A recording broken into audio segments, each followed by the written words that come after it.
성경 한 구절 먼저, 몇 구절 먼저 보겠습니다. 욥기 42장 1절입니다.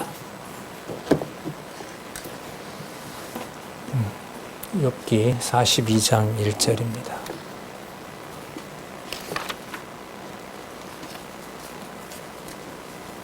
제가 읽겠습니다. 욥이 여호와께 대답하여 가로되 주께서는 무소불능하시오며 무슨 경영이든지 못 이루실 것이 없는 줄 아오니 무지한 말로 이치를 가리는 자가 누구니이까. 내가 스스로 깨달을 수 없는 일을 말하였고 스스로 알 수 없고 헤아리기 어려운 일을 말하였나이다. 내가 말하겠사오니 주여 들으시고 내가 주께 묻겠사오니 주여 내게 알게 하옵소서. 내가 주께 대하여 귀로 듣기만 하였사옵다니 이제는 눈으로 주를 배웁나이다. 그러므로 내가 스스로 하나고 티끌과 제 가운데서 회개하나이다.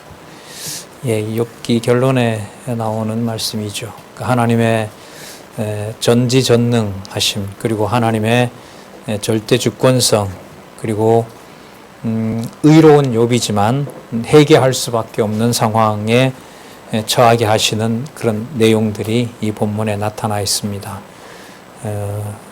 욥기 보시면 아시겠지만 이제 4장에서부터 시작해서 37장까지죠. 37장까지 욥이 하나님의 전능성, 하나님의 절대 주권성을 오류 없이 증명한 내용이 나타납니다. 하지만 이제 38장에서부터 하나님께서 욥에게 나타나셔서 욥의 죄성, 하나님의 전지전능하심을 깨닫는 것이 말로 증명하는 것이 아니다라는 사실을 아주 죽어가는 욥 상황에서 욥에게 참 모질게 깨닫게 하는 내용이 바로 욥기 42장에 나옵니다. 하나님의 절대 주권성은 계시에 있어서 어느 무엇보다도 먼저 하나님의 속성 가운데 들어 있습니다. 그게 바로 뭐냐면 하나님의 전능성입니다. 그 시편 중에서도 우리 성경 신학을 공부하시는 여러분들께서는 이제 시편의 5편들 그 순서에도 중요함이 있다는 거 저도 강조를 드렸고요.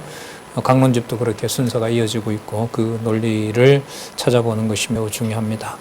오늘 하던 대로요. 바르트가 죄로원을 통해서 하나님 앞에서 신학과 성도들이 하나님의 존재를 깨닫는데 그리스도 중심으로 가야 죄를 깨닫는다. 그걸 전통신학에서 제대로 이해를 하지 못했다는 점을 비판하고 있는 내용을 지금 보고 있습니다. 그동안 말씀드린 것처럼 그리스도를 전제하지 않는 죄는 성경적이지 않다. 이게 이제 바르트의 핵심 내용입니다. 근데 조금 전에 우리가 본문을 살펴봤는데 욥을 하나님께서 책망하시는 내용에 보면 바로 하나님의 그 책망과 하나님의 그 주권성과 하나님의 그 전지전능하심 이런 속성들은 이런 하나님의 능력들은 그야말로 절대적입니다. 그걸 어떤 다른 요소 하나님 존재 자체가 아닌 다른 어떤 것을 넣는다는 것은 이게 이제 퇴색이 됩니다. 퇴색이 됩니다. 이용하면은 더더욱 그건 심판으로 가는 거고요. 그러니까 이제 이렇게 말씀드리는 건 뭐냐면 바르트는 하나님의 절대 주권성을 그리스도를 먼저 넣어서 설명을 합니다. 그리스도를 먼저 넣고 이제 기억나실 텐데요. 그리스도의 사역 중에서도 3가지 사역을 기독론으로 좁힙니다. 그리스도의 3직으로 좁힌다는 거죠.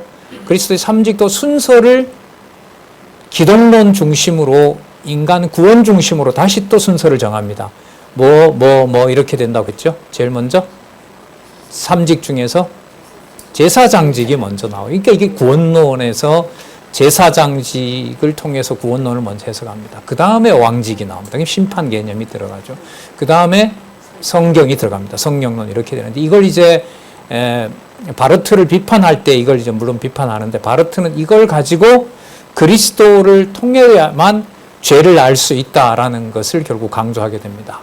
근데 이제 우리가 앞으로 살펴보겠지만은 칼빈을 제가 소개를 했는데 그렇다고 칼빈이 완벽하게 신론 중심을 정립한 것은 아닙니다. 기독교 강요에서 그런 강조점을 두긴 하지만 그 이후로 발전되지 못했어요. 그 발전하지 못하고 오히려 기독론도 훼손하는 일이 개혁파 신학은 진행이 됐죠.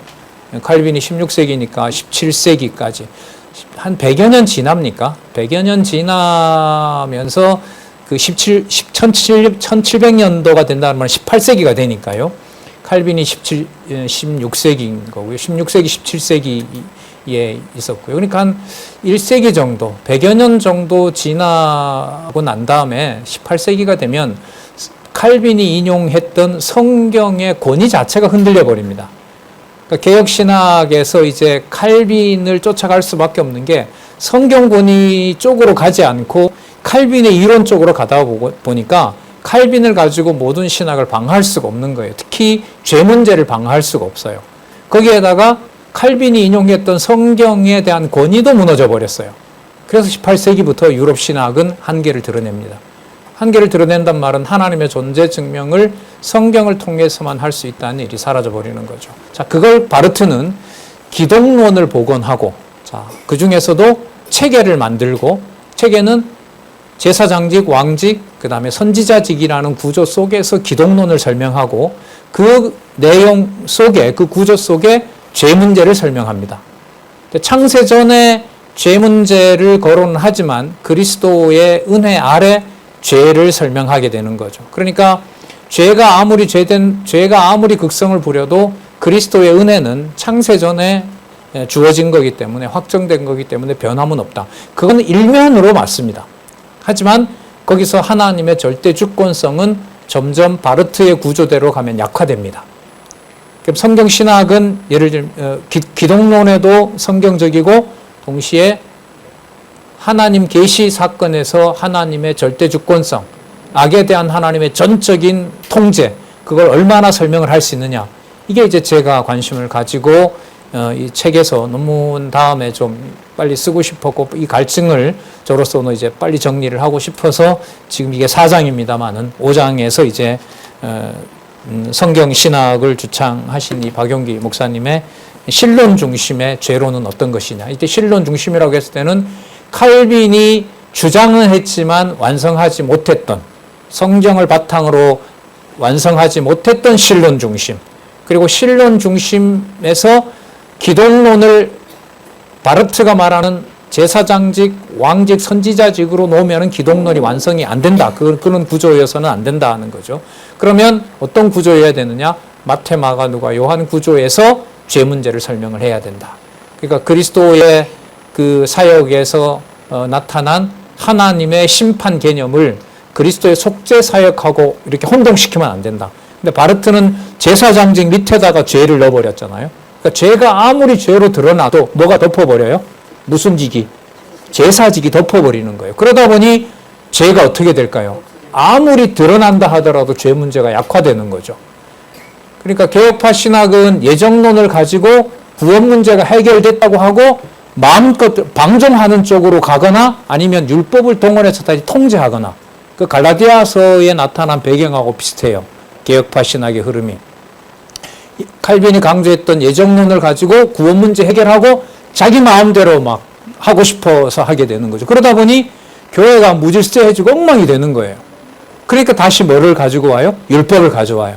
율법을 가져와고 교회 법을 만들어서 교회의 명을 따르지 않는 것은 가정에서부터 통제하기 시작하죠. 그리고 로만 가톨릭처럼 사람을 죽이죠. 그 칼빈만 하더라도 제네바시에서 그 목회할 때 여러 사람을 죽이거든요. 칼빈이 행정적으로 보면 허가를 안 하면은 죽일 수가 없었어요. 그래서 몇 번 말씀드렸습니다만 유럽에 가서 장로교 신자다라고 하면 좋게 보는 사람 한 사람도 없습니다. 그 사람들 기억에는 칼빈 이후에 유럽 역사에서 생긴 아주 잔혹한 전쟁들이 카톨릭의 재판이 되기 때문에 좋은 인상을 가질 수가 없습니다. 어떻게 보면 표면적으로 드러난 장로교 교리의 그 미흡함과 한계라고 할 수가 있겠죠. 그래서 이 장로교 예정론의 한계를 바르트는 구조를 짜야만 되는 거예요. 이거는 몇 마디 말로 되는 게 아니었어요. 그럼 이 죄론을 어떻게 짜야 되느냐? 그리스도가 들어가지 않으면 안 된다. 그래서 그 그리스도론 중에 이제 죄론을 그 제사장직 아래에다가 죄론을 놓으면서 죄 문제를 해결해 갔는데 결국은 아까 말씀드린 대로 아무리 죄 문제를 치밀하게 다루더라도 심각하게 다루더라도 드러나더라도 뭐가 덮어버리는 제사장직이 덮어버리니까. 그러니까 여러분 신학에서 신학을 우리가 조직 신학이 제일 중요하다고 얘기하잖아요. 조직이라는 말이 시스템이거든요. 그러니까 구조를 말하는 거예요. 전체 여러분 이런 말 들어보셨죠? 전체 구조. 여러분 사실 이 성경 신학의 놀라운 점은 바로 구조에 있죠. 서론에 해당하는 의미 분석 성경 개론의 구조. 그 구조에 대한 바탕이 철저하지 않으면 신학을 전개해 간다는 건 흔들립니다.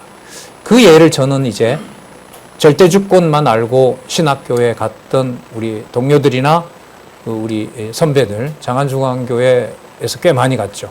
숭실대 또 장신 이런 쪽으로 공부하는 사람들이 많았는데 결국은 은혜 언약이 바르트에도 나온다는 이 명제 때문에 다들 돌아오지 못했습니다. 그건 결국 성경의 구조 문제에서 철저하지 않았기 때문에 그럽니다. 나중에 이제 나오는데요. 미리 좀 읽어볼까요? 바르트가 자기를 막 비판하자 바르트가 뭐라고 얘기를 했냐면 제발 그렇게 가래 끓듯이 그르렁거리지 말고 내가 쌓은 구조보다가 더 나은 체계를 제시해라. 이런 말을 하고 죽어요. 이게 저는 막 몸에 몸서리가 쳐지더라고요. 그럼 바르트 이후에 바르트가 만들었던 다른 어떤 체계가 있느냐? 체계가 없어요. 기존에 있던 거 계속 반복하죠. 바르트는, 칼빈은 여러분 체계는 없습니다. 그냥 강요가 쓰여졌을 뿐이지 칼바르트만큼 그런 체제가 없어요. 자, 미리 좀 볼까요? 뭐 어쨌든 꼼꼼하게 같이 볼 수 있는 건 아니니까요. 자, 한번 읽어볼게요. 212페이지 한번 보시면은요.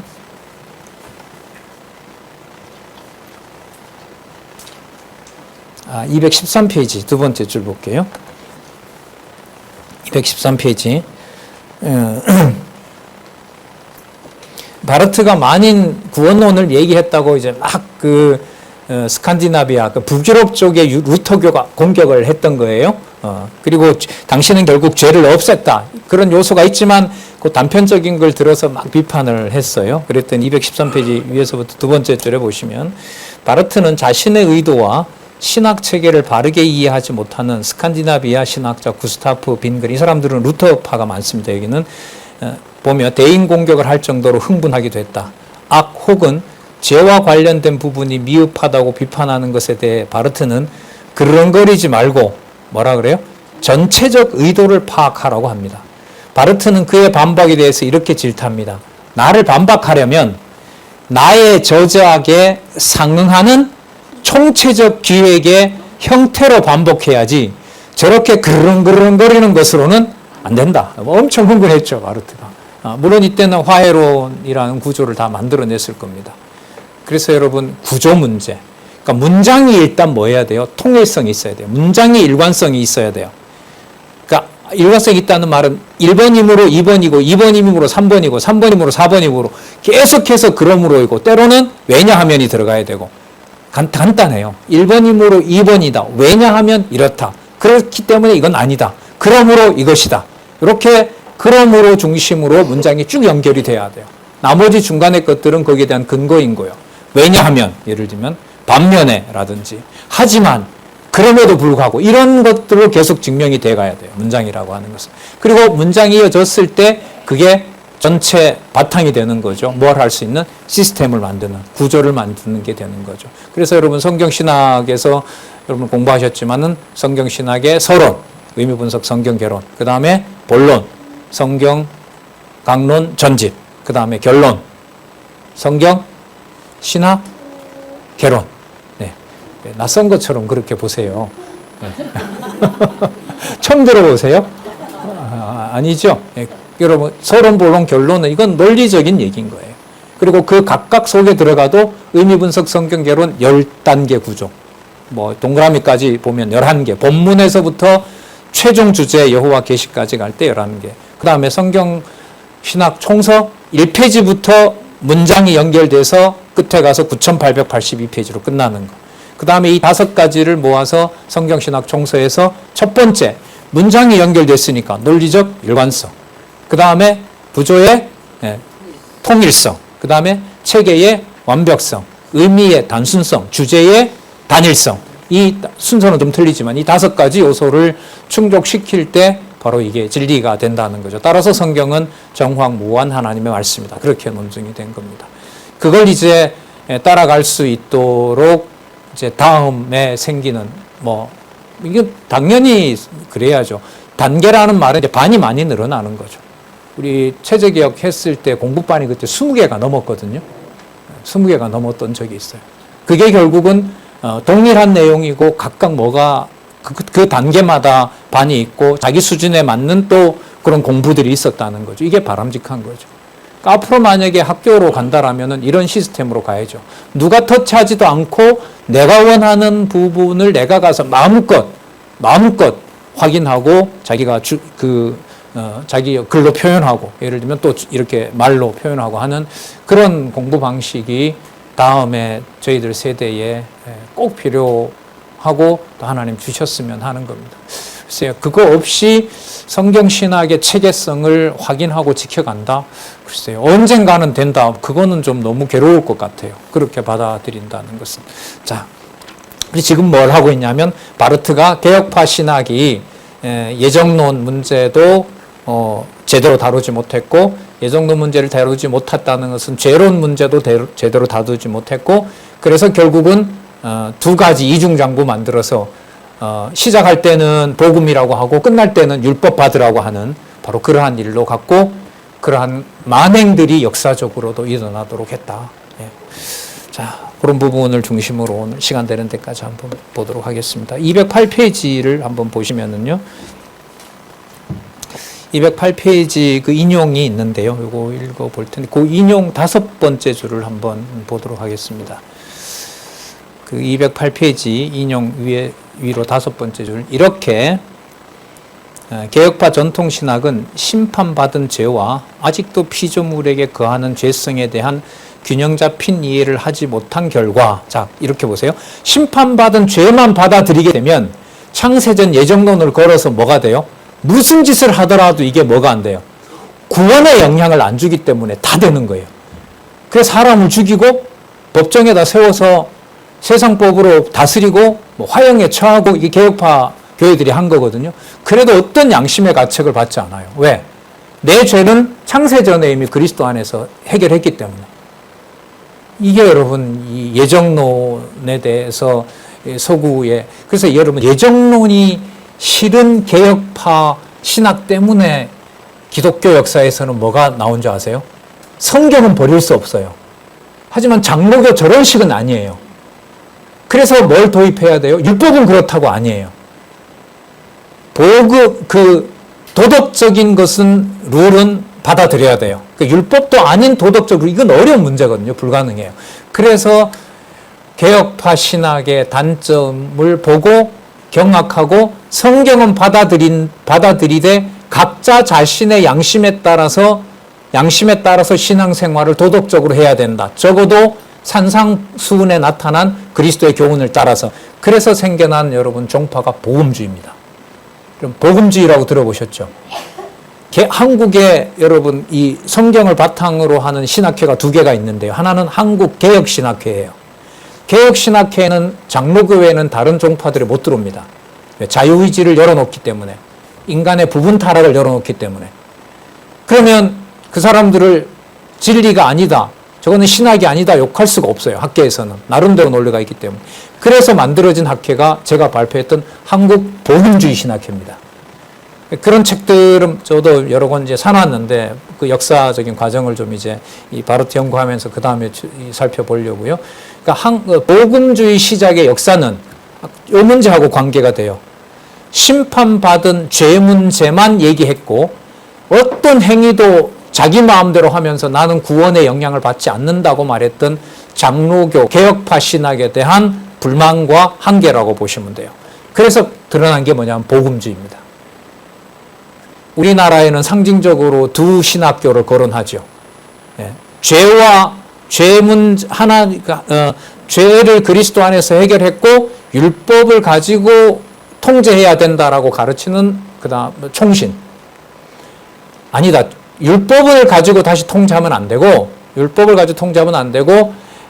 그리스도 안에서 해결된 죄를 인간의 도덕적 양심에 따라서 다른 사람에게 영향을 미치지 않는 성경 구절들 중심으로 실천해야 된다. 그건 여러분 누구 얘기랑 비슷해지냐면 바르트 얘기랑 비슷해져요. 사실 바르트가 그렇게 얘기한 건 아닌데 바르트 주장을 쓰기가 쉬워요. 칼빈이나 개혁 신학자들보다가. 그 대학이 여러분 어디냐면 장신이라고 보시면 돼요. 예. 자, 그러나 양쪽 다 성경의 절대적 권위를 확증하는 데는 실패했다고 저는 보고요. 그걸 이제 성경 신학에서 확립했다고 보는 겁니다. 자, 한번 볼게요. 전통 신학은 심판받은 죄, 그리고 아직도 피조물에게 거하는 죄성. 그럼 이 문제는 뭘로 해결하느냐라고 물어봤을 때 답을 다시 율법을 가지고 와야 된다. 명령은 지켜야 된다. 바울이 하라고 한 것은 해야 된다. 그럼 이건 다시 뭘로 돌아가는 거예요? 율법으로 돌아가는 거죠. 여러분, 이걸 누가 해결하겠어요? 그리스도 안에서 죄의 사함 받은 건 맞잖아요. 그리고 구원은 창세전에 정해진 게 성경이 분명히 나오잖아요. 그러면 지금 일어나고 있는 일은 구원의 영향을 줘요, 안 줘요? 안 주잖아요. 그럼 막 해도 된다는 게 필연적으로 결론이 나올 거 아니에요. 무슨 짓을 해도 구원받는 데는 지장이 없다. 그걸 그렇다고 아멘 할렐루야라고 다 따라갈 수도 없고 성경에 저건 아닌데라는 게 나오는 거죠. 그러면 어느 방향으로 가요? 성경에 지키라고 한 건 지켜야지. 그래서 이 상황을 보면 갈라디아서에 나타난 갈라디아 교인들의 상황하고 비슷해요. 바울이 전한 복음 율법 가지고 안 된다. 그리스도 안에서 그 구원님이 받았다. 아, 그래? 그럼 뭐 잘됐다. 편안하다. 마음대로 하자. 뭐 우상 숭배도 다 육신이 하는 일이지 영혼에 무슨 영향을 주느냐. 저건 아니지. 저건 아니지. 그럼 어떻게 할래? 바울이 유대인이니까 유대인들이 했던 법은 지키면서 살면 규모가 이루어지지. 그래서 율법이 다시 들어오는 거예요. 여러분, 이 양자를 놓고 대안을 제시한다는 게 여러분 쉽겠어요? 어렵겠어요? 그 대안을 나름대로 제시하려고 구조를 짠 사람이 칼바르트예요. 칼바르트예요. 누구 중심으로? 그리스도 중심으로. 또 그리스도 중심이니까 성경적으로 보이는 부분이 있죠. 예. 자, 그럼 볼게요. 바르트가 개혁파 신학자들의 그 행위에 대해서 하나님의 그 주권에 대해서 지금 반박하는 내용이 그 밑에 나옵니다. 자, 그 문장 좀 더 읽어볼게요. 아직도 피조물에 거하는 죄성에 대한 균형 잡힌 이해를 잡지 못한 결과 기독론, 죄론, 나아가 신론까지 왜곡하는 결과를 낳았다고 봅니다. 이와 관련해 발생하는 개혁파 전통신학의 오류를 바르트는 수사학적으로 이렇게 제시합니다. 자, 그는 창조주 하나님은 과연 하나님으로 존재하기는 하지만, 과연 전능하기는 하지만 그 요소에 직면해서 선하다고 언급될 수 없는 것이 명백하지 않은가? 자, 무슨 뜻이냐면 하나님 전능자다. 근데 전능자인데 모든 하나님의 행위가 다 선한가? 여러분, 이 세상을 하나님이 다 전능자로서 통치하고 계시죠. 그죠? 그러면 이 세상에 일어나는 모든 일이 다 선한 거죠. 하나님 입장에서 선한 거예요. 근데 하나님 입장에서 선한 건데 하나님을 믿는 사람은 자기가 행동하면서도 자기 걸 뭐로 받아들일까요? 선하다고 받아들이죠. 그러니까 누구 이름으로? 자, 전능자예요. 하나님 나에게 소명을 줬어요. 내가 하나님의 자녀예요. 내가 하는 것도 하나님이 정해놨어요. 그러니까 내가 하는 악행도 누구의 선하고 맞춰버려요? 하나님의 선하고 맞추는 거죠. 그러니까 하나님의 선이 내가 하는 악행도 누구의 선으로 맞춰버려요. 이걸 개혁파 교회가 한 거예요. 그러니까 이게 막 나가다 보니까 뭐예요? 물리력으로 로만 가톨릭처럼 통제하는 거예요.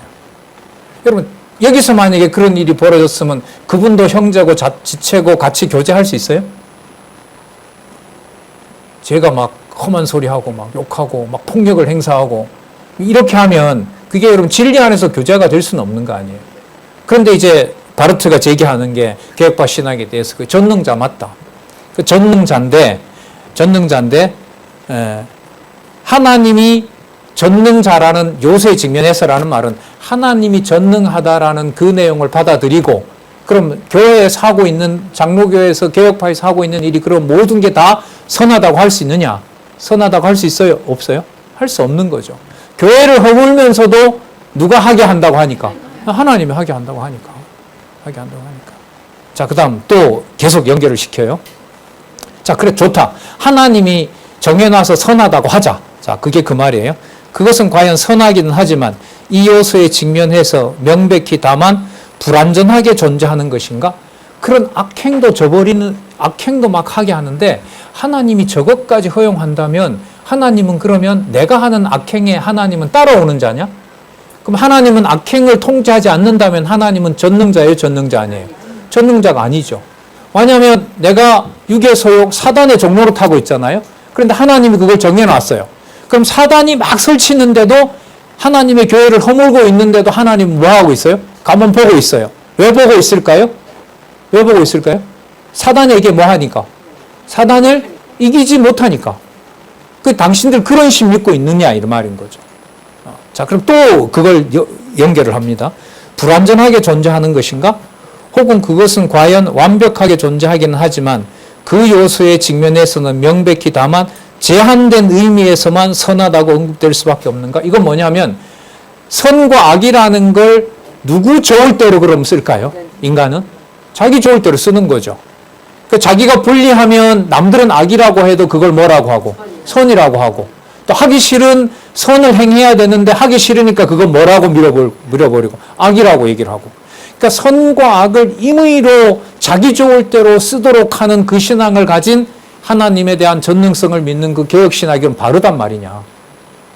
그러니까 이거는 이제 방종적으로 간 경우를 두고 얘기를 하는 거죠. 방종적으로. 자, 그러면 율법을 받아들이는 것은 방법이 될까요? 안 될까요? 그러면 갈라디아서에 나오는 구절이잖아요. 그리스도가 죽은 것이 은혜를 완벽하게 증명한 게 돼야 안 돼요? 아니, 율법을 가지고 내 의를 이루어야 된다면 그리스도가 한 십자가에서 한 화해 사역이라고 하는 것은 구속 사역은 완전한 거예요? 불완전한 거예요? 불완전하죠. 내가 뭐 해야 되니까? 예, 의를 이루어 가야 되니까. 율법을 내가 이루어 가야 되니까. 이것도 심각한 문제가 되는 거죠. 그러면 바르트는 이 문제는 뭘로 해결해요? 창세전 그리스도의 은혜로 돌아가죠. 창세전 은혜로 돌아가고 지금 던진 이 질문처럼 하나님이 악에 대해서 관용을 베풀지 않는다는 것을 3단계로 진행하면서 처음에 무슨 죄였죠? 태만죄. 아니죠. 무슨 죄? 오만죄. 그 다음 태만죄. 그리고 기만죄라는 그 인간 전인격이 전부 뭐로 덮여 있다? 죄로 덮여 있다. 그래서 우리 지적을 하기도 했잖아요. 오늘 죄를 짓고 한 주간 동안 죄를 짓고 그 다음에 또 나와서 죄사함을 받았다고 하는데 그 자체가 자기 좋을 대로 죄에 뭐 하는 것이다? 기만당하고 있는 것이다. 그리고 어떤 경우에라도 어떤 천사의 말을 한다 하더라도 죄로부터 그 말을 했다고 자유로워지는 존재는 아무도 없다. 아무도 없다. 그것은 단지 그리스도가 창세전에 베풀어 주신 은혜로만 갔을 때 죄인을 깨달을 수 있는 것은 창세전 은혜를 준 대로 성령께서 깨닫게 할 때 가능하다. 이건 이제 바르트가 얘기하는 바로 죄에 대한 심각성과 그 죄에 대한 것을 말씀을 통해서만 극복할 수 있다라고 얘기를 하고 있는 거죠. 말씀드렸지만 바르트 같은 경우에는 나치를 독일 기독교 연맹이 메시아로 추앙하는 그 사건에서 경악할 수밖에 없었던 거예요. 이대로 신학을 더 이상 지탱할 수가 없는 거죠. 네? 교회가 악행을 저지르는 자를 메시아로 부르고 있는 상황이니까 뭐 우리나라가 동일한 건 아니지만 박정희 대통령이 있었을 때 조찬기도회가 만들어지죠. 그때 뭐가 만들어집니까? 한국기독교교회연합회가 만들어지죠. 그리고 정기적으로 박 대통령에게 가서 아침마다 이 경제개발 5개년 계획이 주님의 뜻대로 잘 이루어지도록 교회가 적극적으로 후원을 하게 되죠. 그런 일들은 독일 같은 경우에 더 벌어진 거예요. 더 극단적으로 나간 경우이죠.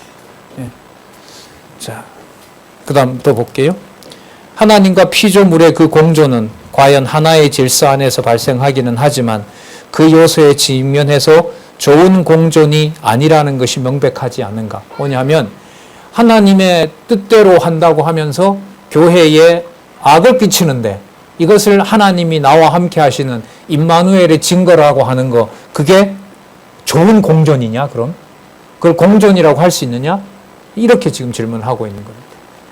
그러니까 개혁파 교회가 받아들였던 하나님의 전능성을 가지고 자기 좋을 대로 사용을 하고 교회에 피해를 끼치기도 하고 전 국가적으로 그 비진리를 통해서 어떤 악행을 저지르고 전쟁을 일으키고 하는 모든 것들이 그럼 진리 안에서 이루어지는 전쟁이냐?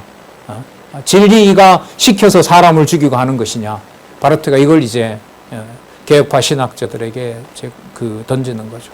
예를 하나 들면 한두 번 말씀드렸나요? 남아프리카 공화국의 여러분 기독교가 화란 개혁파 신학이 토대입니다. 화란 개혁파 신학은 예정론의 토대를 둔 개혁 신학이죠.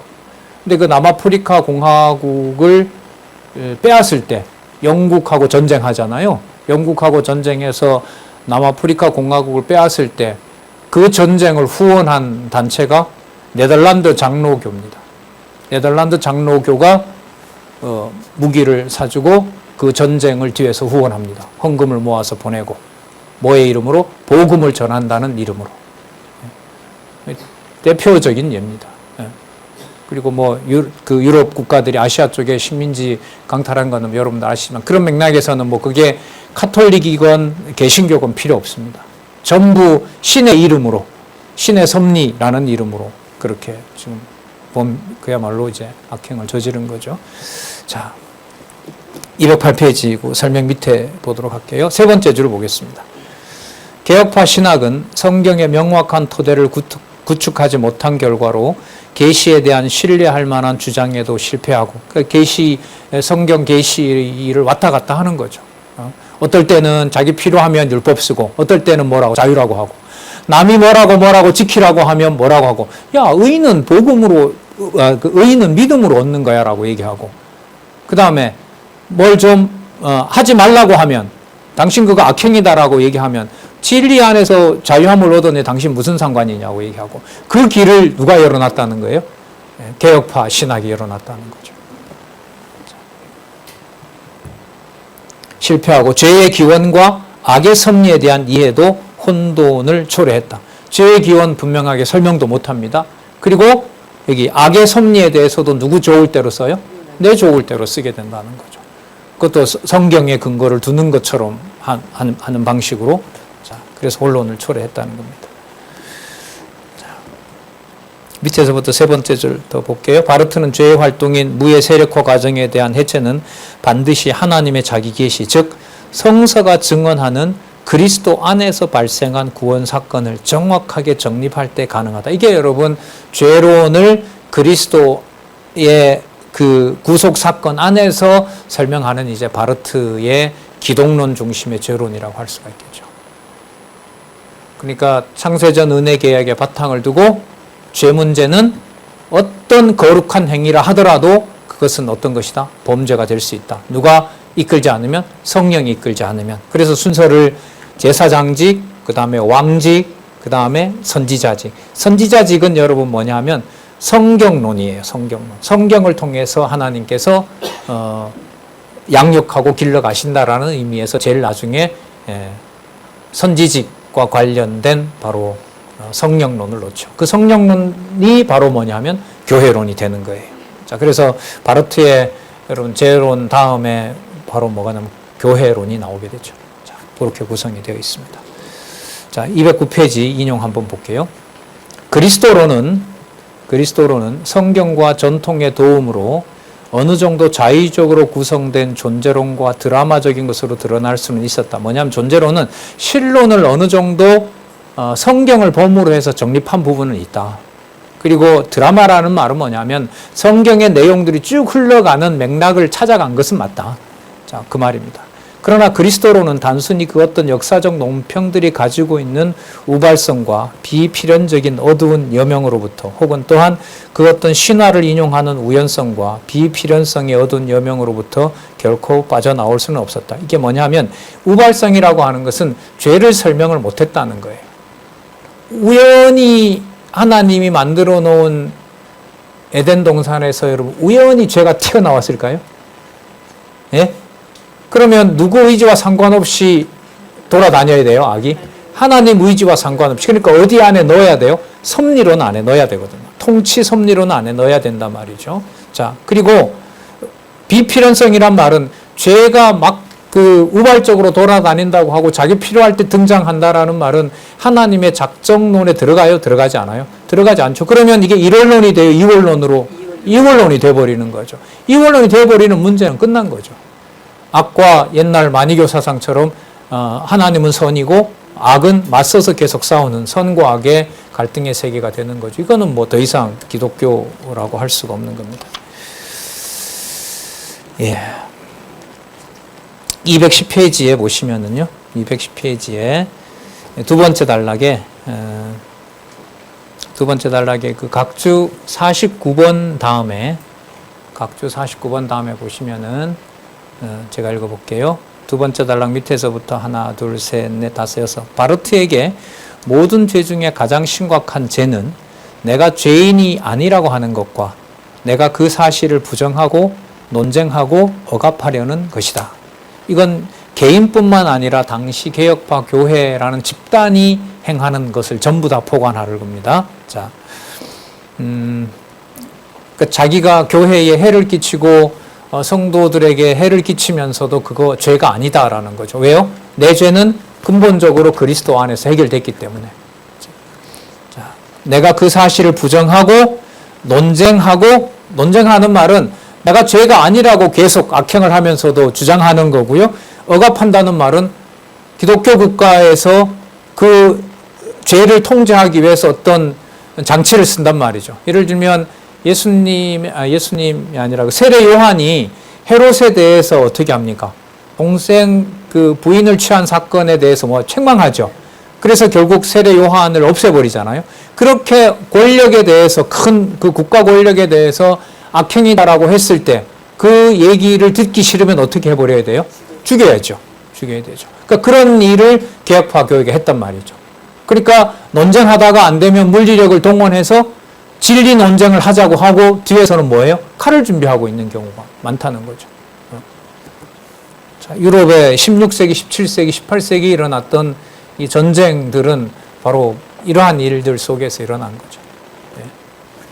그러다 보니 루터 같은 사람도 농민전쟁을 처음에는 동조하는 것처럼, 왜 영조한테 수백 년 동안 갈취당했으니까 농사 지어봤자 먹을 것도 없고 하니까 처음에는 동조를 합니다.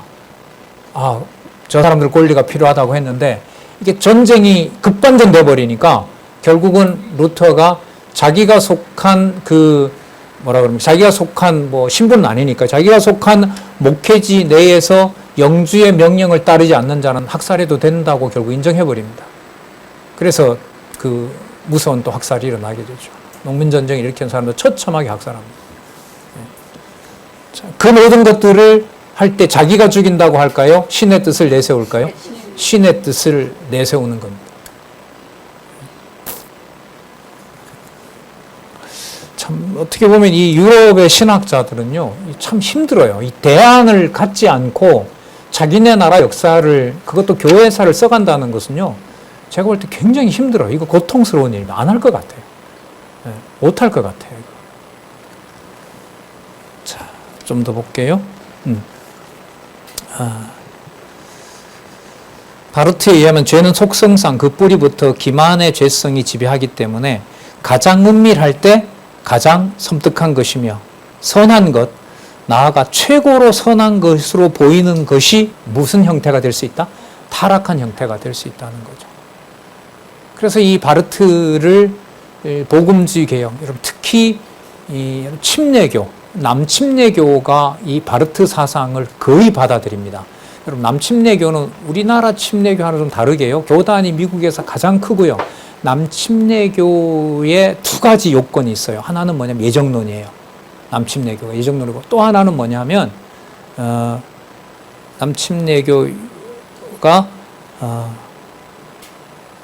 성경을 문자주의로 받아들여요. 근데 문자주의를 받아들인다는 말은 예수님이 원수를 사랑하라라고 하는 것을, 그리고 특히 신약에 나타난 본문들을 문자적으로 받아들입니다. 그럼 예수님의 말씀하고 바울 서신이 주로 있겠죠. 사도들의 글이 있겠죠. 그럼 그 사람들의 글을 문자적으로 받아들인다라고 하는 게 두 가지 면이 있는 거죠. 그걸 깨닫고 교회를 사랑하기 위해서 실천하는 면이 있는가 하면 성령의 인도하심으로 실천할 수도 있는 거잖아요. 그 명령을. 근데 명령으로 받아들인다는 것이 구약은 보지 않는다고 하지만 구약에 뭘 따르는 일이 또 돼버릴까요? 율법을 따르는 일이 돼요. 그래서 남침내교는 율법을 따르지 않는 방도로 뭘 취하느냐? 성도들의 삶을 터치하지 않습니다. 그래서 여러분 우리나라 이단들이 가장 숨기 좋은 교단이 뭔지 아세요? 구원파, 신천지, 이런 여호와 증인, 특히 여러분 구원파가 교단 이름이 전부 뭔지 아세요? 침례교입니다. 침례교입니다.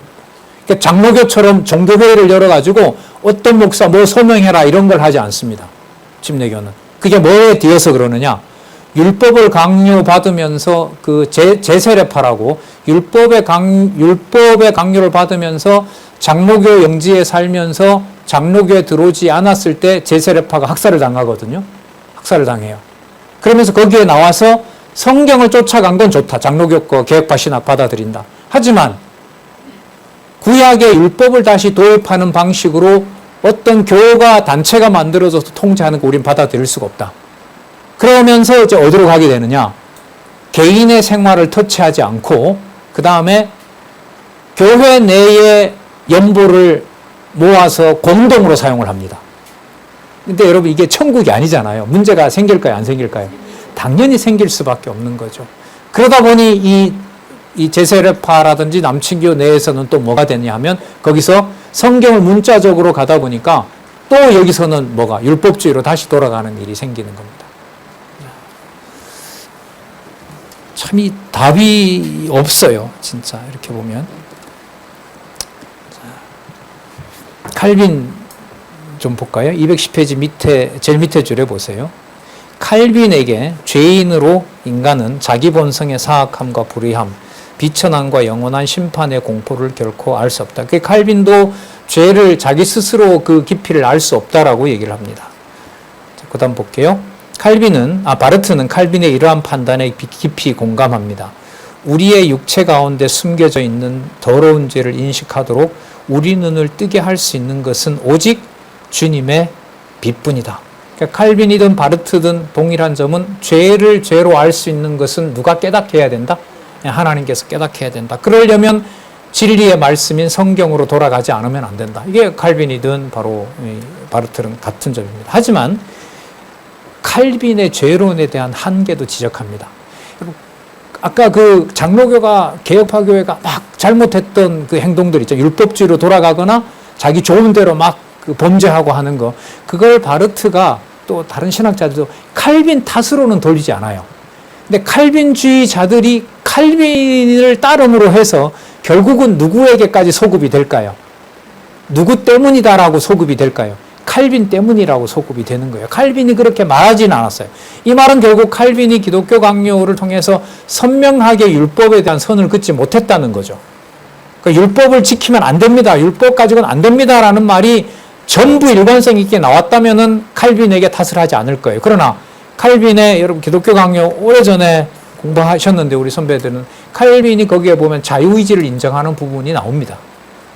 그리고 부분 타락을 얘기하는 부분도 있고요. 그 다음에 구약의 율법, 제사법 이런 거는 다 사라졌지만은 뭐예요? 도덕법은 살아있다. 그 도덕법이 결국은 뭐겠어요? 율법이거든요. 근데 이걸 이제 발전시키는 게 아니죠. 여기 이제 더 다음 세대들은 결국은 율법으로 돌아가는 일이 벌어집니다. 자, 칼빈 비판한 거 좀 볼게요. 하지만 칼빈의 죄론에 대한 한계도 지적한다. 칼빈은 신약 성서의 이에 상응하는 구절에 대하여 논평을 할 때는 이러한 사상에 도달하지 못한 것 같아.